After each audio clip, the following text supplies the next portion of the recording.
चलिए दोस्तों, जैसा कि आप लोग जानते होंगे कि इसके पहले वाली जो वीडियो अपलोड की है मैंने, उसमें मैंने इसके वैकल्पिक प्रश्नों को करा रखा है। तो आज हम इसके डायरेक्ट उन प्रश्नों पर चल रहे हैं जो कि आप लोगों का 2 नंबर में पूछे जाते हैं, 4 नंबर में और 6 नंबर में पूछे जाते हैं, जो कि आप लोगों को करना अति महत्वपूर्ण है। क्योंकि अगर आप लोग इन प्रश्नों को नहीं करके जाते हैं तो आपका पेपर में 20 नंबर से आप पास नहीं होंगे। तो आप लोग को इन प्रश्नों को भी ध्यान देना है अगर जिन विद्यार्थियों को अच्छे अंक अपनी बोर्ड परीक्षा में लाने होंगे। तो चलिए कि बिना हम टाइम वेस्ट किए हुए आपका ये चालू करते हैं बताना कि आप लोग को कैसे करना है, पेपर कैसे अटेम्प्ट करना है, पेपर में लिखना कैसे है, अब आपको फुल नंबर कैसे मिलेंगे। ये सारे तरीके मैं इस वीडियो में बताऊंगा आप लोगों को। तो आप लोग वीडियो को लाइक कर दें और चैनल पर नहीं है तो चैनल को सब्सक्राइब कर लें। चलिए हम लोग बढ़ते हैं आगे। चलिए हम लोग का जैसे कि फर्स्ट प्रश्न दे रखा है कि कारों में पश्च दर्पण दर्पण के लिए कौन सा प्रकार का दर्पण प्रयोग करते हैं, हम इसे क्यों वरीयत देते हैं, मतलब हम इसे इसे ही क्यों प्रयोग करते हैं। जैसे हम लोग कारों में हम लोग जो है उत्तल दर्पण का प्रयोग करते हैं। क्योंकि हम लोग इसलिए उत्तल दर्पण का प्रयोग करते हैं क्योंकि जिससे कि हमें वस्तुएं जो होती हैं उत्तल दर्पण में वस्तुएं छोटी और स्पष्ट दिखाई देती हैं।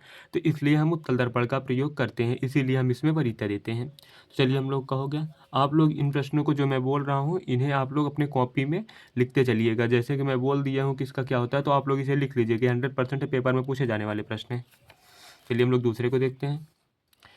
एक 3 सेमी ऊंचाई की वस्तु एक अवतल दर्पण से 8 सेमी की दूरी पर रखी है, जो 4.5 सेमी ऊंचाई का आभासी प्रतिबिंब बनाता है। प्रतिबिंब की स्थिति तथा दर्पण की फोकस दूरी को ज्ञात करना है। चलिए हम इसे देखते हैं। तो चलिए जैसे कि हम लोग को दिया, आप लोग को लिखना कैसे है वो भी बता दे रहा हूँ। यहाँ पर जो हम लोग का दिया है एच डैश जो दे रखा है, हम लोग की वस्तु को जो दिया था 3 सेंटीमीटर है। यू हम लोग का दिया था कि वस्तु की दूरी दे रखा तो -8 सेंटीमीटर है। यहाँ पर अवतल दर्पण है तो आप लोग को माइनस मानना होगा। यहाँ पर हाइट हम लोग की 4.5 सेंटीमीटर है कि जो कि हम लोग का ये प्रतिबिंब की ऊंचाई होती है। और हम लोग को प्रतिबिंब की स्थिति ज्ञात करना है और हम लोग को फोकस दूरी ज्ञात करना है। तो चलिए हम लोग इस फॉर्मूले में रखेंगे, इसका फॉर्मूला आप लोग याद करके रखिएगा क्योंकि ये प्रश्न आप लोग से पूछा जाएगा। तो चलिए हम यहाँ पर इन सारे मानों को रख देते हैं, आप लोग वीडियो को देखते रहिए।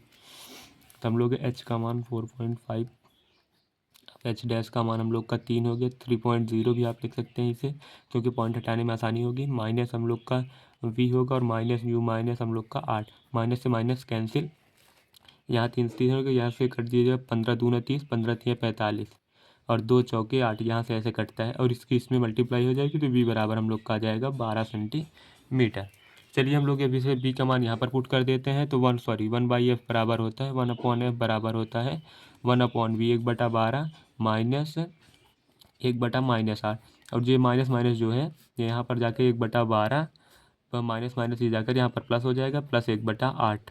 अब आप लोग को 8 और 12 का एलसीएम लेना है तो 1/f बराबर हो जाएगा हम लोग का 12 और 8 का एलसीएम हो जाता है। तो हम लोग यहाँ पर सबसे पहले एलसीएम लेते हैं। तो यहाँ पर देखिए आप 12 और 8, तो आप इसे 4 से काटिए। सबसे पहले 4 तिहाई 12, 4 दूनी 8। अब यहाँ पर 2 से कटेगा और 3 से कटेगा तो 4 दूनी 8 त्रिक 24, इसका हम लोग एलसीएम मानेंगे 24। 12 दूना होता है 24, 2 प्लस 8 त्रिक 24, 3 प्लस यहाँ पर 5 बटा आ जाएगा आप लोग का 24।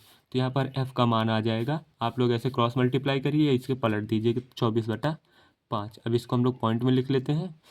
तो 5 चौका 20, 5 8 40, 8.4 सेंटीमीटर आपका ये आंसर हो गया। चलिए हम लोग आगे बढ़ते हैं और देखते हैं कि इसमें फोकस दूरी और हमने दोनों ज्ञात कर लिया तो हो गया आपका प्रश्न। अब आगे बढ़ते हैं।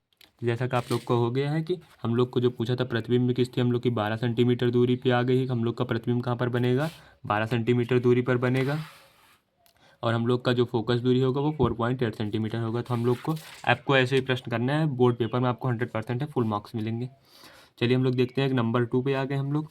तो निकट दृष्टि दोष क्या होता है, किरण आरेख द्वारा समझाइए किस लेंस द्वारा यह दोष संशोधित किया जा सकता है। इन प्रश्नों को मैंने 4 से 5 बार करा चुका है। निकट दृष्टि दोष में आप लोग को याद रखना है कि हर बार ये प्रश्न पूछता है कि निकट दृष्टि दोष या दूर दृष्टि दोष। तो निकट दृष्टि दोष में हम लोग अवतल दर्पण का प्रयोग करते हैं और दूर दृष्टि दोष में हम लोग उत्तल दर्पण का प्रयोग करते हैं। आप लोग दोस्तों लिखते हुए चलिएगा क्योंकि आप लोग को बोर्ड परीक्षा में लिखना है, तो आपकी हैंड राइटिंग भी अच्छी होनी चाहिए, इसलिए लिखते रहिए। चलिए हम लोग देखते हैं दूसरे प्रश्न को। स्वच्छ आकाश का रंग नीला क्यों प्रतीत होता है, व्याख्या कीजिए। तो स्वच्छ आकाश का जो नीला रंग होता है वो हम लोग का प्रकीर्णन के कारण प्रतीत होता है। आप लोग इसे लिख लीजिए कॉपी में कि स्वच्छ आकाश का जो रंग होता है वो प्रकीर्णन के कारण नीला प्रतीत होता है। क्योंकि जो प्रकाश की किरणें आती हैं वो बीच में ही विचलित हो जाती हैं, जिस कारण से प्रकाश वो फैल जाती है हमारा वातावरण, जिससे हमें प्रकाश स्वच्छ और नीला दिखाई देता है। चलिए हम लोग आगे बढ़ते हैं।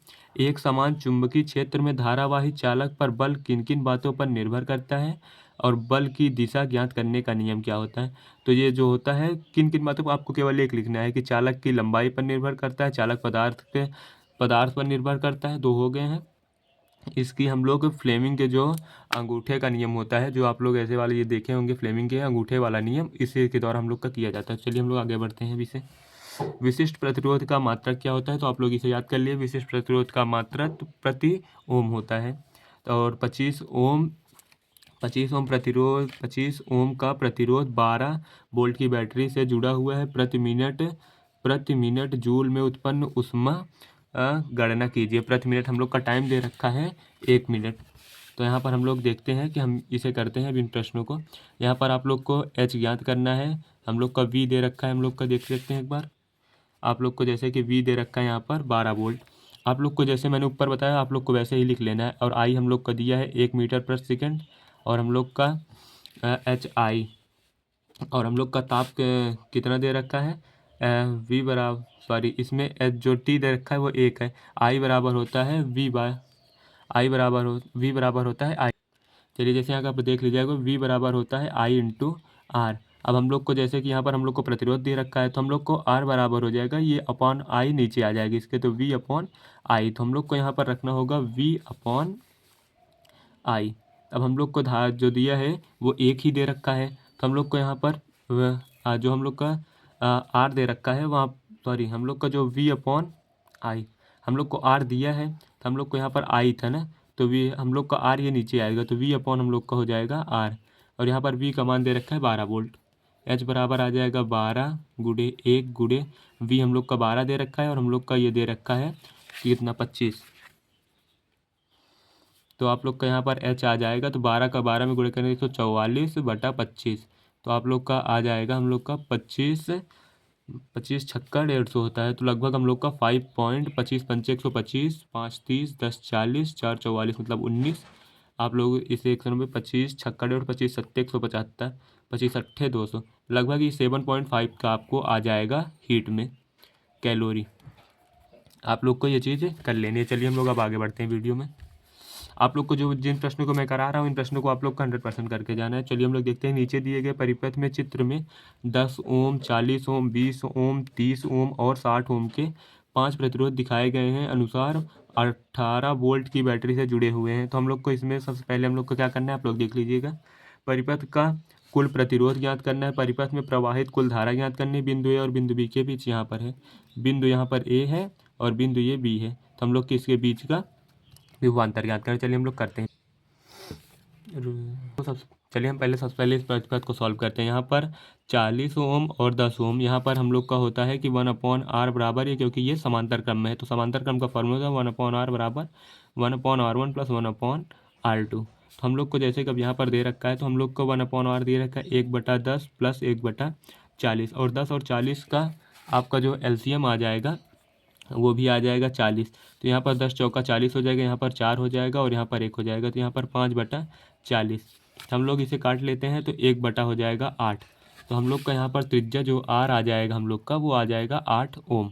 चलिए हम लोग दूसरे वाले को सॉल्व करते हैं परिपथ को। अब इस परिपथ को हम लोग सॉल्व कर लेते हैं, जहाँ पर दे रखा है कि यहाँ भी समांतर क्रम में है, तो 20 30 और 60। चलिए हम लोग देखते हैं कि इसको भी 1/ हम लोग आर डैश इसको लेकर चलते हैं, तो 1/r1 + 1/r2 + 1/r3। आप लोग को इस प्रश्नों को देखते रहना है। अब हम लोग को दे रखा है 1 क्या दे रखा है 20 30 और 60, 1/20 + 1/30 + 1/60। अगर आप लोग को लासा मासा भी नहीं आता है तो आप लोग कमेंट कीजिएगा, मैं इसे और भी सिंपल तरीके से बताया करूँगा। 1/r डैश बराबर हो जाएगा, तो इसको 60 हो जाएगा, तो 20 तिहाई 60 यहाँ पर 3 और 30 दूनी 60 होता है और 60 एकम 60 होता है। तो ऐसे आप लोग को करना है इसे। 3 2 5 1 6 6/60। अब यहाँ से 6 काट देंगे तो 1/ हम लोग का 10 बच जाएगा, 1/10। तो हम लोग का आर डैश आ जाएगा तो 10 आ जाएगा 10 ओम। चलिए हम लोग अब आगे बढ़ते हैं, देखते हैं कब हम लोग को क्या बोला है कि परिपथ का कुल प्रतिरोध। तो हम लोग को यहाँ पर आर डबल डैश अब हम लोग को निकालना होगा आर डबल डैश। अब जैसे कि जब ये आप जोड़ देंगे दोनों का ना, तो ये श्रेणी क्रम में आ जाएगा। यहाँ पर एक प्रतिरोध बन जाएगा। रुकिए मैं फिगर बना दे रहा हूँ। चलिए जैसे कि ये आप देख रहे होंगे मैंने फिगर बना दिया है कि जो होगा हम लोग का, देखिए यहाँ पर हम लोग का 8 ओम आया था इसे सॉल्व करने पर 8 ओम आया था। तो मैंने सॉल्व करके यहाँ पर 8 ओम कर दिया है जो आया था।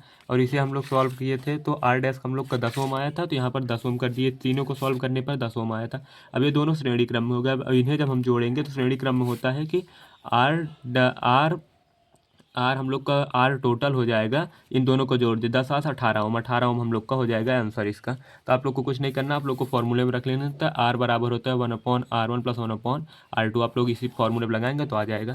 चलिए हम लोग देखते हैं अब आगे हम लोग को दूसरे प्रश्न क्या बोल रखा है इसमें। परिपथ में प्रवाहित कुल विद्युत धारा, जैसे कारण आप लोग का आर टोटल जो था वो आ गया है 18 ओम। तब हम लोग को बताना है तो टोटल जो हम लोग किस में धारा है, तो V बराबर होता है हम लोग का I × R, जैसा कि आप लोग देख रहे होंगे। तो हम लोग को जैसे V बराबर हो गया हम लोग का IR, तब हम लोग को V बराबर दे रखा है यहाँ पर 18 वोल्ट आप लोग देख रहे होंगे। तो हम लोग को धारा ज्ञात करना है, हम लोग को ये 18 दे रखा है। तो 18 18 कट जाएगा तो हम लोग को धारा आ जाएगा 1 एम्पियर। ये हम लोग को हो गया इसका आंसर। आपको यहाँ पर 6 नंबर के मैं प्रश्न बता रहा हूँ।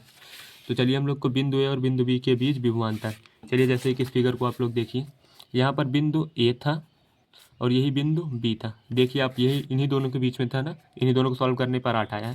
तो अब हम लोग को यहाँ पर धारा बताना है और 18 वोल्ट की बैटरी से जुड़ा हुआ है। तो यहाँ पर भी लगेगा वही फार्मूला हम लोग का, देखते हैं आइए। V बराबर होगा यहाँ भी I × R। अब हम लोग को V का मान 18 ही दे रखा है, I हम लोग का है, R हम लोग को दे रखा है कितना, यहाँ पर 8 ओम था, I हम लोग था 8 ओम। तो हम लोग इसे काटेंगे, I बराबर हो जाएगा 18/8। 8 दूनी हो जाता है 16 और 16 में से 2 बचेगा, 8 दूनी 16, फिर यहाँ पर 4 बचेगा, 8 पंचे 40, 2.25 एम्पियर यहाँ पर आ जाएगा, 2.25 एम्पियर। इसे आप लोग देख लीजिए, स्क्रीनशॉट ले लीजिएगा, आप लोग रख लीजिएगा, ये प्रश्न 100% बोर्ड में पूछे जाएंगे। चलिए वो प्रश्न हो गया हम लोग का। हम लोग देख रहे हैं अथवा वाला दूसरा वाला प्रश्न है। इसी में जो देखा था आप लोग चाहे उसे करिए, जो भी मैंने बताया जो आप लोग इसे कर लीजिएगा। तो आप लोग इसे पढ़ लीजिए एक बार। एक धारावाही लूप में के कारण उत्पन्न चुंबकीय बल रेखाओं का पैटर्न बनाइए। आप लोग इसे कर लीजिएगा। विद्युत चुंबक क्या होता है, इसके दो उपयोग को लिखिए। विद्युत चुंबक आप लोग याद कर लीजिएगा, विद्युत चुंबक और प्राकृतिक जो चुंबक होता है उनमें दोनों में अंतर भी पूछा जाता है। तो इसे भी आप लोग थोड़ा सा पढ़ लीजिएगा, वरना मैं अगली वीडियो में तो इन प्रश्नों को कराऊंगा ही। विद्युत चुंबक एक अस्थायी चुंबक से कैसे भिन्न होता है, ये भी आप लोग को बताना है। चलिए हम लोग देखते हैं कि वो उपभाग 2 हम लोग का आ गया है। चलिए यहाँ पर दे रखा है कि विद्युत श्रेणी के किन्हीं 2 गुणों का उल्लेख कीजिए। विद्युत श्रेणी जो होती है उसके 2 गुणों को उल्लेख करना है। हम लोग को यहाँ पर बताना है कि सोडियम परमाणु तथा क्लोरीन परमाणु के संयोग से Na+Cl- का बनना। चलिए यहाँ पर हम लोग दिखा देते हैं। यहाँ पर आप लोग देखिए साइड में, यहाँ पर देखिए जैसे होता है Na++Cl-, ये बोल रहा है कि यहाँ पर होता है कि Na+Cl-, ये कैसे होगा, ये उदासीन से। तो अब आप लोग को यहाँ पर देखना होगा कि जो Na होता है वो इलेक्ट्रॉन का त्याग करते हैं, Na+ बनाता है, प्लस एक इलेक्ट्रॉन ये निकाल देता है। और जो Cl- होता है, यही चीज़ ये पूछा है। Cl जो हम लोग को होता है ये एक इलेक्ट्रॉन ग्रहण कर लेता है और Cl- बन जाता है। तो आप लोग को यही चीज़ ऐसे करके उसमें दिखा देना है पेपर में, आप लोग को 2 नंबर पक्के हो जाएंगे। चलिए हम लोग आगे बढ़ते हैं वीडियो में। निम्नलिखित पर संक्षिप्त टिप्पणी, उदासीनीकरण अपक्रिया, अपचयन अपक्रिया। अगर आपने अभी तक मेरी ये वीडियो नहीं देख रखी है कि अपक्रियाओं वाली, तो आप लोग जाके तुरंत देख लीजिएगा वीडियो, आप लोग का सारे के सारे डाउट खत्म हो जाएंगे। आप लोग तो इसको कम से कम 7 से 8 अपक्रियाएँ हैं जो पेपर में पूछी जाएंगी, आपकी में क्या पूछे जाएंगी वो आप लोग देख लेंगे। क्या होता है जबकि केवल संतुलित रासायनिक समीकरण लिखिए। आप लोग पढ़ लीजिए। सोडियम ऑक्साइड के जल से क्रिया कराई जाती है। शुष्क बुझे हुए चूने से शुष्क क्लोरीन गैस की क्रिया कराई जाती है। एथेनॉल को सांद्र H2SO4 की अधिकता के साथ हम लोग को 160 डिग्री सेल्सियस 170 पर गर्म किया जाता है। एथेनोइक अम्ल की सोडियम बाइकार्बोनेट से क्रिया कराई जाती है। एथेनॉल को सांद्र H2SO4 की उपस्थिति में H2SO4 की उपस्थिति में एथेनोइक अम्ल के साथ गर्म किया जाता है। एथेन को वायु में जलाया जाता है। आप लोग को ये बताना है, अथवा आप लोग को कर लेना है ये कि विलयन के pH का मान संक्षिप्त में लिखिए। विलयन का pH मान आप लोग को मैंने करा रखा है, आप लोग जाके मेरी वीडियो को देख लीजिएगा। ये मैंने करा रखा है, ये सारे सारे प्रश्न जो भी हैं। असंतृप्त हाइड्रोकार्बन पर संक्षिप्त करके वो हाइड्रोकार्बन जिनमें दो या आप लोग इसे मैंने नहीं कराया, आप लोग इसे पहले सुन लीजिएगा। असंतृप्त हाइड्रोकार्बन किसे कहते हैं? असंतृप्त हाइड्रोकार्बन वह हाइड्रोकार्बन जिनमें द्विआबंध या त्रिआबंध कार्बन परमाणुओं के मध्य पाया जाता है, असंतृप्त हाइड्रोकार्बन कहलाते हैं। आप लोग इसे कॉपी में नोट करिए और इसे याद करिए। निम्नलिखित यौगिकों के IUPAC नाम लिखिए। यहाँ पर देखिए, जैसे यहाँ पर ट्रिपल बॉन्ड है, तो आप लोग जो मैंने असंतुलित बताया था, इसका एक उदाहरण भी ये है। आप लोग इसे कर लीजिए, जो फर्स्ट वाला दे रखा है। IUPAC नाम कैसे निकाला जाता है, ये चीज़ मैंने बता रखी है, आप लोग इसे देख लीजिएगा। यहाँ पर हो जाएगा 1 2 3 4, तो मेथ एथ प्रोप ब्यूटी। यहाँ पर हो जाएगा ब्यूट, और यहाँ पर है 2 पे है ना, तो ब्यूट टू इन हो जाए, आइन हो जाएगा, सॉरी ब्यूट टू आइन हो जाता है, क्योंकि इन होता है एल्केन, एन होता है, फिर इन होता है, फिर आइन होता है। डबल बॉन्ड होता है तो इन होता है, ट्रिपल बॉन्ड होता है तो आइन होता है। और यहाँ पर एल्कोहल जुड़ा है हम लोग का 2 पे, तो यहाँ पर हो जाएगा 1 2 3 मेथ एथ प्रोप। यहाँ पर हो जाएगा प्रोप 2 पे जुड़ा है ये ना, यहाँ पर आप लोग 1 2 3, यहाँ पर 2 पे जुड़ा है तो प्रोप 2 ऑल आपका हो जाएगा। तो आप लोग, हम वीडियो में आगे बढ़ते हैं, आप लोग समझ चुके होंगे जो चीज़ मैं समझाना चाह रहा हूँ।